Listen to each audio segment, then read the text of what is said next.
We have a whole team that helps with the anti-gravity stuff. It looks amazing, but actually hanging in the air by your private parts on a wire isn't that fun. But you know, you do it for the end result.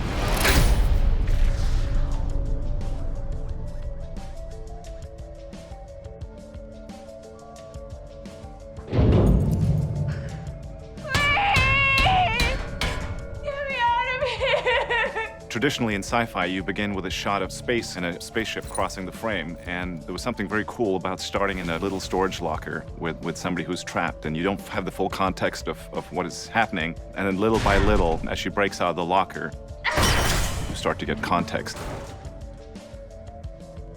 The whole floating thing, that's quite challenging. It's fun, super fun, but at the same time, you know, you have to be very much aware of every little movement. Everything you touch causes a reaction, and at the same time, you're just reacting to the drama that's going on. I knew that a lot of the technical stuff was hanging on the slings, and, you know, people were gonna be pulling me up and down and being pushed around and shaken up, and just a lot of it was basically just having to be in the moment. Breathing helps a lot. Ceres was once covered in ice. Ceres, we think of it as sort of New York. It's a large port, a lot of shipments go through there. It's sort of the way station between Mars and Earth. They've spun up the asteroid to give it gravity, and then they essentially cored it out using giant drilling machines. So you have untold riches that flow through its port, yet the belters who service the ships and who unload and load them, you know, really don't get to participate in the riches of the system, and that's part of their big gripe. Every time we demand to be heard, they hold back our water. Watch your eyes. People get killed for a wrong look around here. Hey, you, Badge. Well, Walla. What is Well Walla? Traitor to my people. Miller, he is a guy who's at war with his own identity. He's a Belter born and raised, but he's also identified with the power structure against Belters, so he victimizes the people that he's a part of. You know, he's a guy sinking.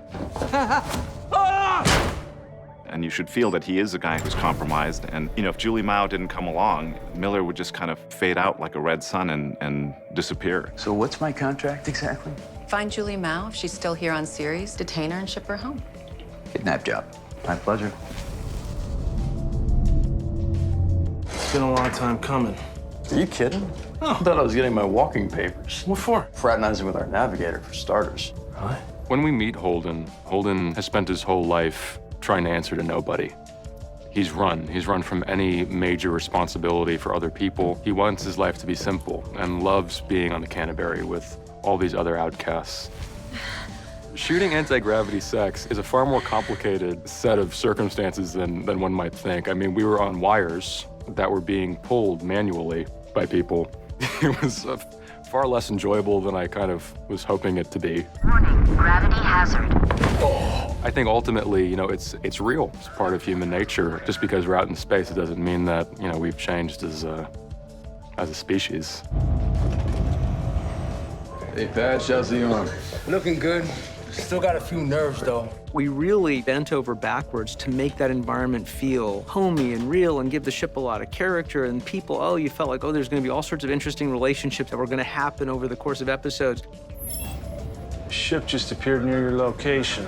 How is that possible? You cleared us after 1 million clicks. The only way you feel a loss like you do at the end of episode 1 is if you truly believe that this is the place that you're gonna be with for a very long time, that these are the people that you're gonna be spending a series with. Torpedo launch! We're gonna take him for a ride. Alex, go around the asteroid. Run him, now! So when the Canterbury gets blown up at the end, it's really a shock. Canterbury burn like hell, you got incoming. That whole lead up to the end of the episode I find is very emotional when, you know, that last moment perhaps between Ade and Holden before the ship evaporates. That still gets me. There's something you should know.